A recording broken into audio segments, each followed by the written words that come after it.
दोस्तों, इसके अलावा प्रेगनेंसी में बहुत सारे लैब जांच करने की सलाह मशवरा दी जाती है।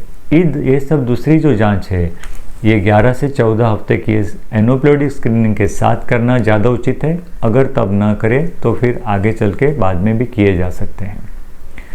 तो इसमें से कौन से पैनल है वो हम इसके बाद डिस्कस करते हैं। यहाँ मैं एक आपको उदाहरण देना चाहूँगा।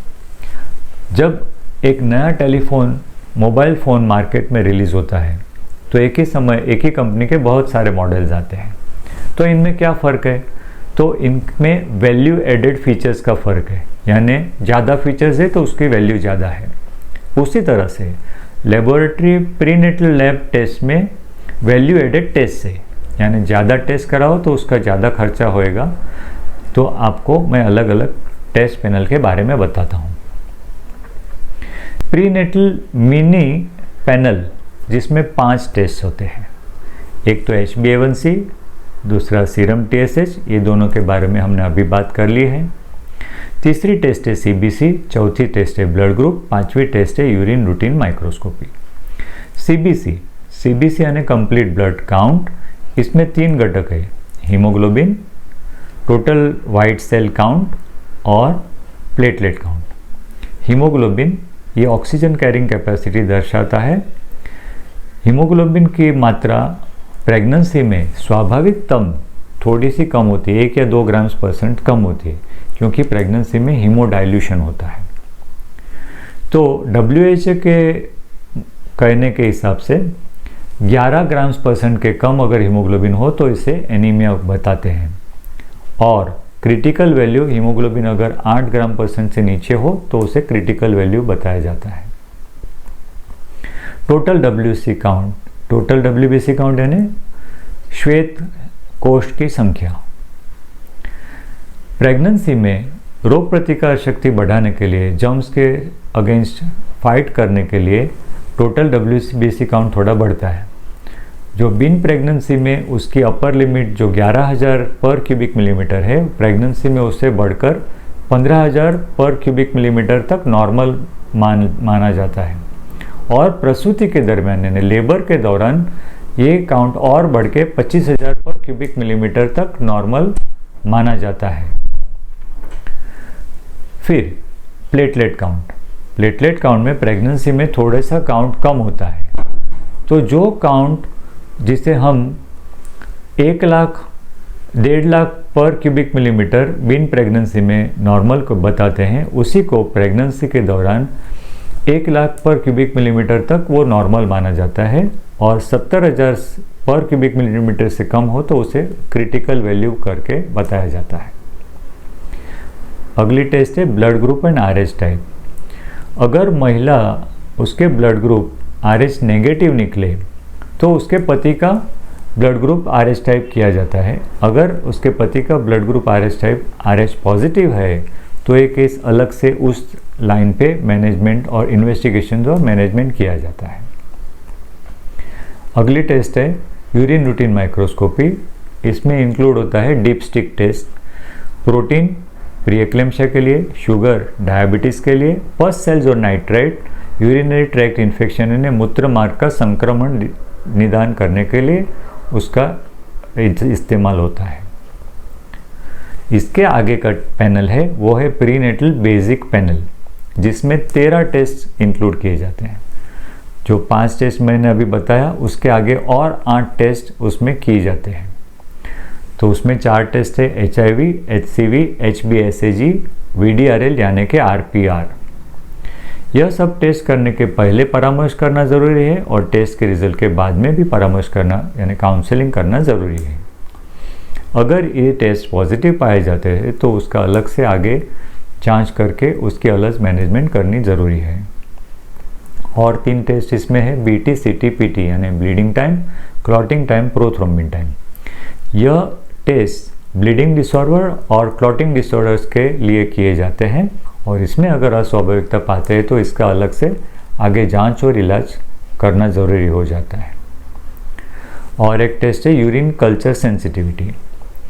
बिना लक्षण के मूत्र मार्ग का संक्रमण यानी असिम्प्टोमेटिक यूरिनरी ट्रैक्ट इन्फेक्शन, उसका निदान करने के लिए ये टेस्ट बहुत ज़रूरी है। यूरिनरी ट्रैक्ट इन्फेक्शन से प्रेगनेंसी में काफ़ी सारे कॉम्प्लिकेशन यानी विपरीत परिणाम हो सकते हैं, इसीलिए इसे जांच करना और एंटीबायोटिक सेंसिटिविटी के हिसाब से उसे इलाज करना और कंट्रोल करना उतना ही ज़रूरी हो जाता है।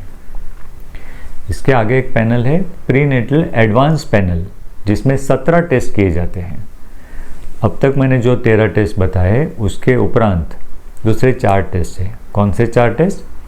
Haemoglobin electrophoresis, malaria test, pap smear cytology and rubella IgG. Haemoglobin electrophoresis में abnormal haemoglobin study HbHpLC method से की जाती है।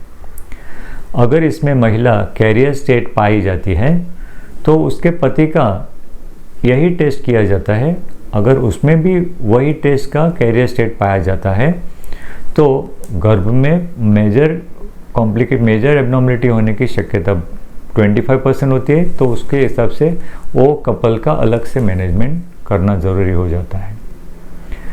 Rapid malaria test antigen kit test available है, वो की जाती है, या तो फिर थिक एंड थिन स्मीयर किया जाता है, खास करके उन जगहों पे जहाँ पे मलेरिया बहुत कॉमन है, वहाँ पे ये इम्पॉर्टेंट है। अगर मलेरिया डिटेक्ट हो तो उसकी इलाज करें और विपरीत परिणाम से बचा जा सकता है। नेक्स्ट टेस्ट है पेप्समियर या साइटोलॉजी। इसमें अगर अस्वाभाविकता पाते हैं तो उसका आगे वो हिसाब से इलाज और जांच और इलाज करना ज़रूरी हो जाता है। और आखिरी टेस्ट है रूबेला आईजीजी। इससे हमें क्या पता चलता है कि गर्भवती महिला में रूबेला नामक विषाणु के प्रति ऑलरेडी रोग प्रतिकार शक्ति है या नहीं है, इससे हमें ये पता चलता है। भविष्य में आगे चल के ये पैनल्स में कोविड-19 आईजीजी और आईजीएम भी शामिल होने की काफ़ी सारी संभावना है।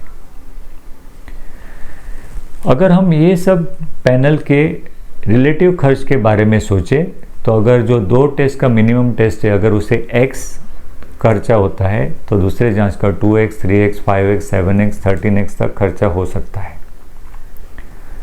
आपका डॉक्टर आपके एरिया में जो प्रोटोकॉल है उसके हिसाब से, या तो कौन सी टेस्ट अवेलेबल है या कौन आपका फाइनेंस कितना है, उसके हिसाब से एक अलग प्रोटोकॉल भी बना सकता है।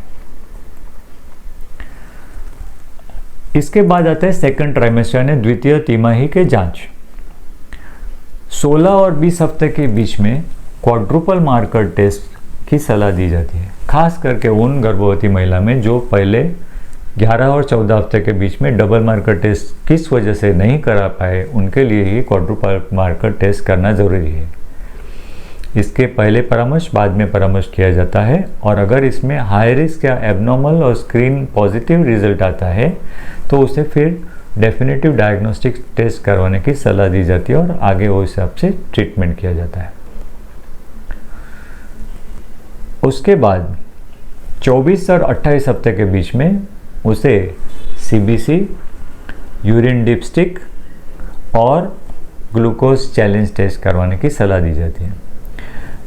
ग्लूकोज चैलेंज टेस्ट चाहे वो डिप्सी मेथड हो, चाहे पोस्ट ग्लूकोज ब्लड शुगर हो, चाहे ओरल GTT के हिसाब से हो, लेकिन उसमें हमें पेशेंट को जेस्टेशनल डायबिटीज़ मेलिटस यानी प्रेगनेंसी का मधुमेह हुआ है क्या नहीं वो पता चल सकता है, और उसके विपरीत परिणाम प्रिवेंट करने के लिए उसे या तो आहार की सलाह देते हैं, गोलियां से कंट्रोल करते हैं, या तो इंसुलिन इंजेक्शन से शुगर कंट्रोल करके कॉम्प्लिकेशन से बचा जा सकता है।